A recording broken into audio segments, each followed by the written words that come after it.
दुनिया का सबसे बड़ा कावड़ मेला इस बार नहीं हो रहा है। उत्तराखंड, उत्तर प्रदेश, हरियाणा, राजस्थान, दिल्ली समेत विभिन्न राज्यों ने एक स्वर में यह फैसला लिया कि कोरोना महामारी के चलते इस बार कावड़ मेला नहीं होगा। ऐसे में जो शिव भक्त श्रद्धालु हैं वो कैसे शिवरात्रि मनाएंगे, शिवालयों में कैसे जलाभिषेक होगा, इस प्रश्न का उत्तर जो तैर रहा था, साथ साथ उम्मीद भी थी कि इसका समाधान क्या हो, लेकिन सरकार ने इसका समाधान निकाल लिया है। अब गंगाजल जो हर की पौड़ी से लेकर के सरकार खुद विभिन्न राज्यों में पहुंचाएगी और डाक विभाग के माध्यम से गंगाजल की बिक्री की जाएगी।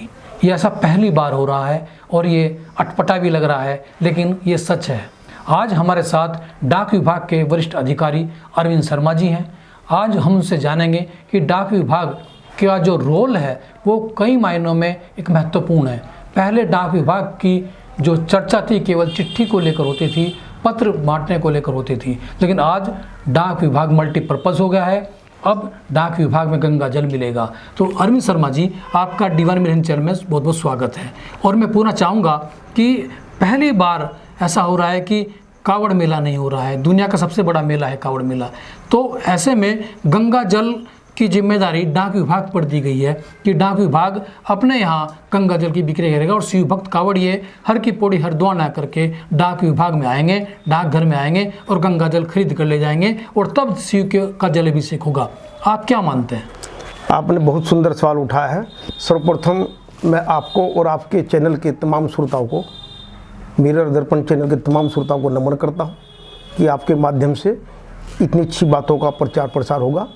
देखिए, हमारे महान भारत की महान संस्कृति में गंगा, गौ और गीता इनको बहुत ही पवित्र माना गया है और हमारी भारतीय संस्कृति के महान धरोहर है। तो हमारे डाक विभाग ने भागीरथ बनकर यह प्रयास किया है कि गंगा जल को हम घर घर पहुंचाएं और हमारे जो ग्राहक हैं उनकी आवश्यकताओं को पूरा करें। पहली बार ऐसा हो गंगा जल बिक रहा है, क्या मानते हैं आप?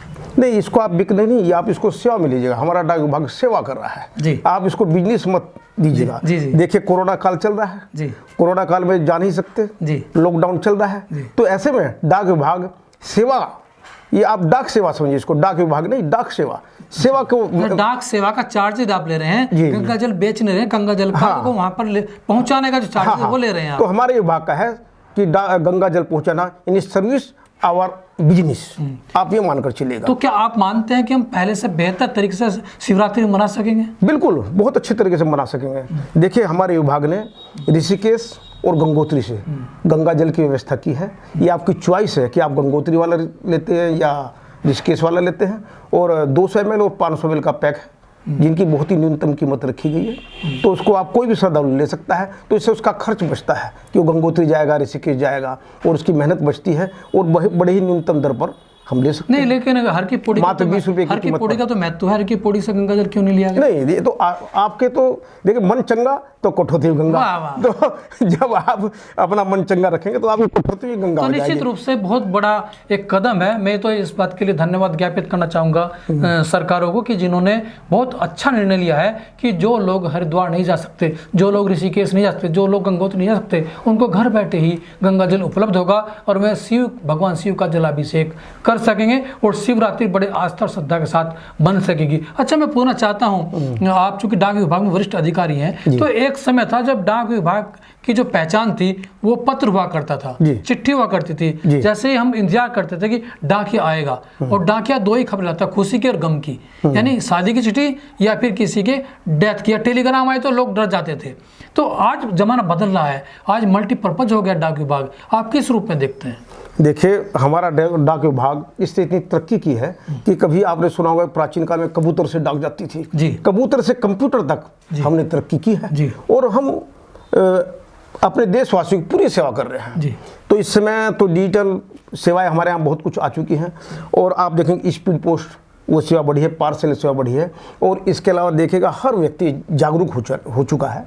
वो यह चाहता है कि मेरा लेटर अगर जा रहा है तो कहाँ कहाँ पहुँच रहा है, गंतव्य स्थान तक पहुँचा नहीं है, अगर अटका हो तो किस स्थान पर अटका हुआ है, कितनी तेजी जा रहा है, तो सब सुविधा ट्रैक एंड ट्रेस के माध्यम से ऑनलाइन है।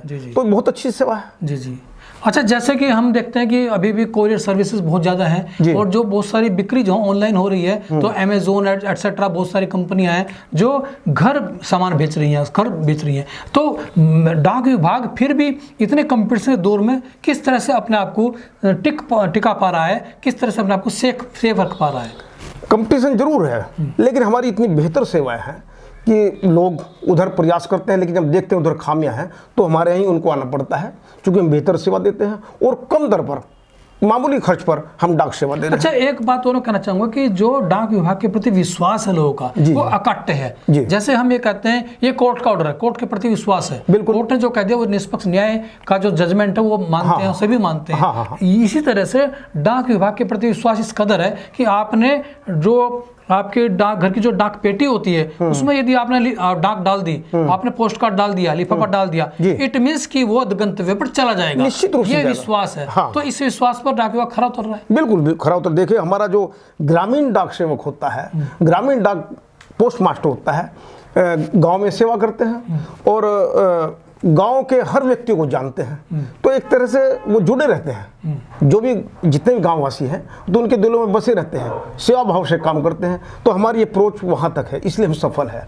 आपका जो कोरियर वहाँ तक नहीं जाएगा, वो ऐसे आसाम तो ले लेगा, सेवा उठा लेगा, जैसे उसको दिल्ली से जाना है, मुंबई जाना है, कलकत्ता जाना है या थोड़ा सा, लेकिन ग्रामीण अंचल में नहीं जा पाएगा, हमारे पर्वतीय क्षेत्रों में नहीं जा पाएगा, सुदूर देशों में नहीं जा पाएगा। तो वो सेवा डाक विभाग ही करता है। बल्कि मैं तो यहाँ तक कहूँगा कि वो ऐसा भी करते हैं कि कोरियर वाले कि आपसे चिट्ठियाँ ले लेंगे बहुत सारी और एक पार्सल बना और हमारे माध्यम से बेचते हैं। तो इस चीज़ का लोगों को पता नहीं है। ये बहुत तो बेस्ट सर्विस तो हमारी है और बेस्ट हमेशा रहेगी। अच्छा, दूसरी बात यह है कि जैसे कि रक्षाबंधन पर भी आप राखी भिजवाते हैं जी, तो बहुत बड़ी सेवा है वो भी। बहुत बड़ी सेवा। और उसमें जो बरसात के दिन में वो वाटर प्रूफ भी होती है। बिल्कुल। तो एक विशेष अभियान चलाते हैं आप। हाँ, तो उसमें विशेष दिन रात हमारे रेल डाक सेवा के माध्यम से दिन रात हमारे जो कर्मचारीगण हैं, हमारे जो जितने असिस्टेंट हैं, वो सेवा करते हैं और अहर्निशम सेवा में के अंतर्गत वो लगातार सेवा करते हैं और सकुशल अच्छे ढंग से डाक सेवाओं को प्रदान करते हुए गंतव्य स्थान तक विद इन टाइम, समय से पहले, रक्षाबंधन के त्यौहार से पहले डाक पहुंचा दी जाती है और बहनें रक्षाबंधन अच्छे ढंग से मनाती है, उनको राखी पहले मिल जाती है त्यौहार से पहले। डाक विभाग को ईमानदारी का विभाग कहा जाता है और साथ साथ जिस तरह से रक्षाबंधन में सहयोग करते हैं, उसी तरह से इस बार शिवरात्रि पर गंगा जल सप्लाई करके, गंगा जल का काउंटर लगा कर गंगा जल को लोगों तक पहुंचा करके, सुगम बना करके डाक विभाग सेवा कर रहा है। आपने हमसे बात की, बहुत बहुत धन्यवाद आपका। एक बात और कहना चाहूँगा, देखिए, मैं आपके दर्पण चैनल के माध्यम से अपने देशवासियों को और आपके श्रोताओं को यह मैसेज देना चाहता हूँ कि जैसे पहले कहा जाता था कि मन चंगा तो कठौती में गंगा, तो मैं कहना चाहता हूँ कि आपकी कठौती में गंगा तो मन होगा चंगा और इससे आपके घर में खुशहाली आएगी, सद्विचार आएंगे, पवित्रता का भाव होगा और आप प्रोग्रेस करते जाएंगे। तो मेरा तो मानना है। निश्चित रूप से बहुत बड़ी बात आपने कही, खुशहाली की बात की, शुभकामना की बात की। और निश्चित रूप से डाक विभाग का जो रोल है, जैसे कि इसको ईमानदार विभाग कहा जाता है, तो जैसे राखी पर एक बहुत बड़ा रोल आप अदा करते हैं, बहनों तक राखी पहुंचाने का, बहनों से भाइयों तक राखी पहुंचाने का काम आप करते हैं। इसी तरह से आप इस बार भगवान शिव का जलाभिषेक के लिए गंगा जल गंगोत्री से मंगवा करके, ऋषिकेश से मंगवा करके आप लोगों के घर तक पहुंचा रहे हैं। चूँकि कांवड़ मेला इस बार नहीं हो रहा है, तो बहुत बड़ा आपका रोल है। निश्चित रूप से आपका बहुत बहुत धन्यवाद और आप इसी तरह से सेवा करते रहेंगे, ऐसी उम्मीद है। फिर हम किसी से बात करें तो जय हिंद, जय भारत, नमस्कार।